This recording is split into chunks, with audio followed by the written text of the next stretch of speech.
चाय बागानों में आज भी चाय श्रमिक अपने जल, घर और जमीन से वंचित है। असम, पश्चिम बंगाल और त्रिपुरा के चाय बागानों में काम करने वाले ज़्यादातर आदिवासी चाय मजदूर भारत स्वतंत्रता के 75 वर्ष बाद भी गुलामी के जंजीरों में बांधे हुए हैं। आज भी चाय बागानों में रहने वाले चाय श्रमिक खुद के जमीन न होने के कारण से आज भी बेबस हैं। बागान कंपनियों के दिए गए हुए मकानों में ये लोग रहते हैं और निवृत्ति के बाद इन्हें चाय बागान से निकाला दिया जाता है। सिर्फ यही नहीं, सरकारी सुविधाओं से भी वंचित हैं ये लोग। सरकार इन्हें सिर्फ और सिर्फ अपना वोट बैंक बना रखा है। आप इतने सालों से बागान में रह रहे हैं, अभी तक आप लोगों को जमीन का पट्टा क्यों नहीं मिला? वो तो सरकार ने डिसाइड लेना चाहिए ना, क्यों नहीं मिला हम लोगों को। हम लोग को तो अभी तक मिल जाना चाहिए, तो ऐसा होने से नहीं होगा ना। हम लोग बहुत पहले से पूर्वपुरुष से हम लोग इधर में रह रहे हैं टी गार्डन में, तो सरकार को मालूम होना चाहिए कि हम लोग इधर से हम लोग किधर जाएंगे। हम लोग को इधर में रहना चाहिए ना। हम लोग को फिक्स ये सरकार का अंडर का ये माटी है, तो हम लोग को तो इधर में रहना चाहिए। इधर से हम लोग किधर जाएंगे? दूसरा तरफ तो हम लोग तो जा नहीं सकेंगे ना। आप लोगों का क्या मांग है? आप क्या चाहते हैं? हम लोग को तो सर यही चाहिए जो मतलब हम लोग को जो टी गार्डन में जो हम लोग बहुत पुरुषों से हम लोग रह रहे इधर पे, तो हम लोग को जो सरकार ने जो हम लोग को जो मेहंदी जो पट्टा जो माटी हम लोग को दे देना चाहिए, यही मांगे हम लोग का। जो हम लोग बहुत पहले से रह रहे इधर पे, तो हम लोग को जो टी गार्डन में जो जमीन का पट्टा हमें दे देना चाहिए। इतना हम लोग को लामा चौड़ा हम लोग नहीं करेंगे। हम लोग बहुत आगे से इधर पे, तो हम लोग को दे देना चाहिए जमीन का पट्टा इधर पे। आपको क्या लगता है कि चाय बागान के श्रमिकों के लिए चाय बागान में जमीन का पट्टा होना क्यों जरूरी है? अभी देखिए कि जितना भी जमीन है, गांव हो या शहर हो, ये सारा जमीन तो सरकार की ही है और उसमें से उसका जो कर वसूल करके हम लोगों की डेवलपमेंट के लिए काम करता है। अभी देखिए कि बागान में जो कंपनियां हैं, उस कंपनियां तो वो लीज में दिया गया जमीन है, तो सरकार को ये चिंता करना है कि बागान की मजदूर जो वहाँ रह रहे हैं, उन लोगों को कितना आवश्यकता है उस जमीन का। क्योंकि गांव में तो घर बना सकते हैं, उन लोगों का जमीन है, अपना जमीन है, पट्टा है, लेकिन गार्डन की लोगों के लिए उनका क्या चिंता है।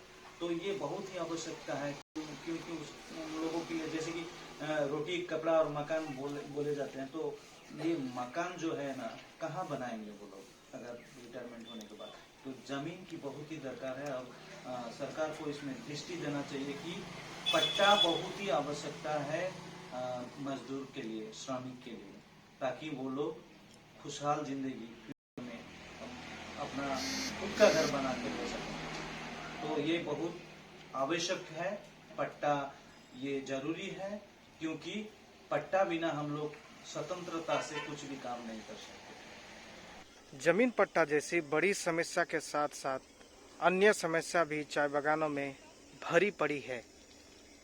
चाय बागान में काम करने वाले चाय मजदूर सरकार के दिए जाने वाले ज़्यादातर सुविधाओं से वंचित रहते हैं। 150 साल से भी ज़्यादा गुलामी करने के बाद आज तक ये स्वाधीनता प्राप्त नहीं किए हैं। ये अपने ही घरों में महफूज नहीं, क्योंकि इनका कोई घर ही नहीं।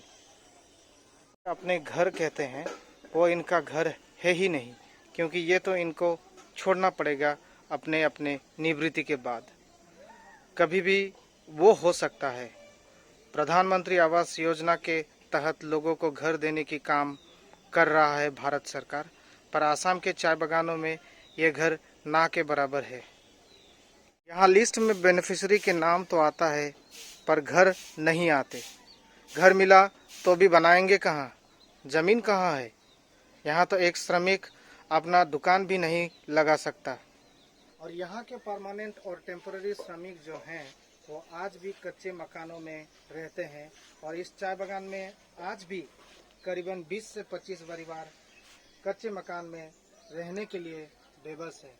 महत्वपूर्ण बात यह है कि देश के प्रधानमंत्री माननीय नरेंद्र मोदी जी की घोषणा के अनुसार कि 2022 तक भारत के प्रत्येक परिवार के पास अपना पक्का घर होगा, ये सपना यहाँ चाय बागानों में सच होता प्रतीक नहीं हो रहा है। यहाँ पक्का घर की बात तो दूर, प्रधानमंत्री आवास योजना बनाने का अनुमति भी नहीं मिल रहा है। বাগিচাৰ শ্ৰমিকসকলক প্ৰধানমন্ত্ৰী ডাঙৰীয়াই আৱাস যোজনাৰ ঘৰ দিছে। যদি কোনোবা মালিকে এই বাগিচাৰ ঘৰ বনাব নিদিয়ে তেতিয়াহ'লে আমি কঠোৰ ব্যৱস্থা ল'ম, কাৰণ বাগিচাৰ মাটিসমূহ আমি তেওঁলোকক লিজতহে দিয়া আছে, মালিকী স্বত্ব দিয়া হোৱা নাই। माननीय श्री हेमंत बिश्वा शर्मा अधिसूचना जारी करने के बावजूद भी चाय बागानों के मालिक और मैनेजमेंट आवास योजना बनाने का अनापत्ति प्रमाण पत्र नहीं दे रहे हैं। आसाम के अधिकतर चाय बागानों में हैरानी की बात यह है कि चाय बागान सरकार के जमीन है या मालिक गोष्ठी की। एबे तकले তুই কেতবার পারা ঘর অ্যাপ্লাই করা আছিস? 3-4 বার দিলে আছে ঘরের পাই, মানে ঘরটা আইলার নেই আর কাই নেই, শুনু বিনো হে ও দেবে শুনু হে তাই যে ঘর আসা আছে বলা না, ভোট নে দে তো ভোটর भी আমার কাইটা নেই, মাটি নেই, ঘর দুয়ার দেখু আইলা ভাঙা যাতে ঘর দুয়ার, মাঝি পিলা একলা কেন্তি কো বানাম, মা গোটে গাছে বেমারি, तब बीमारी के देखी ना मुई घर द्वार बने काम भी तो जाऊ ना पाती मुई बागाने, तो तार पाई मुई घर पाई आपत्ति करती हेले भी घर न आयता। काके आपत्ति करोला? मुई आधार कार्ड मन दिया रहले दीप के देला ठनले एबे घर आसाते बोला ओदे के दिन हेताई सुनु हेताई, तोटा भी एबे काय करू आइला ते मैं नहीं जानी, मुके तो रागे उठ देती, भोट न देवाटाई ठीक मोर हिसाबे, भोट दिया हमके जमीन नहीं काटा नहीं हैं, हम रोन कोई हमर जगह ही नहीं, हमके जा बोले हमें जाऊन कोई। चाय बागानों में सालों से काम करने वाले चाय मजदूर 20 लाख से भी ज्यादा लोग अब भी अपने अधिकार से वंचित हैं। आज बीबी के जरिए प्रधानमंत्री आवास योजना के घर से वंचित 20 महिलाओं से बातचीत करने की प्रयास किया और पीएमवाई घर के लिए आवेदन पत्र लिखा गया, जो कि यहाँ के पंचायत को दिया जाएगा। बागान श्रमिकों का सबसे बड़ा मांग भूमि अधिकार है। मैं भी टी गार्डन में रहता हूँ और ये जो टी गार्डन में जमीन का मसला है वो मेरा भी मसला है, इसलिए हम चाहते हैं कि आसाम के पूरे टी गार्डन्स में यहाँ जितने भी वर्कर्स हैं उनके लिए ज़मीन का अधिकार मूलभूत सुविधा है, उनका फंडामेंटल राइट्स है। सरकार इसके लिए निर्णय ज़रूर लेने चाहिए। अगर ये वीडियो आपको पसंद आया हो तो लाइक, शेयर और कमेंट तो ज़रूर कीजिए, और साथ ही साथ आपके चाय बागान या गांव में कोई भी सामुदायिक समस्या है तो वीडियो वॉलंटियर्स को जरूर संपर्क करें। मैं रॉबर्टसन तांती उदालगुड़ी जिले का भेड़गांव ब्लॉक से इंडिया अनहर्ड के लिए।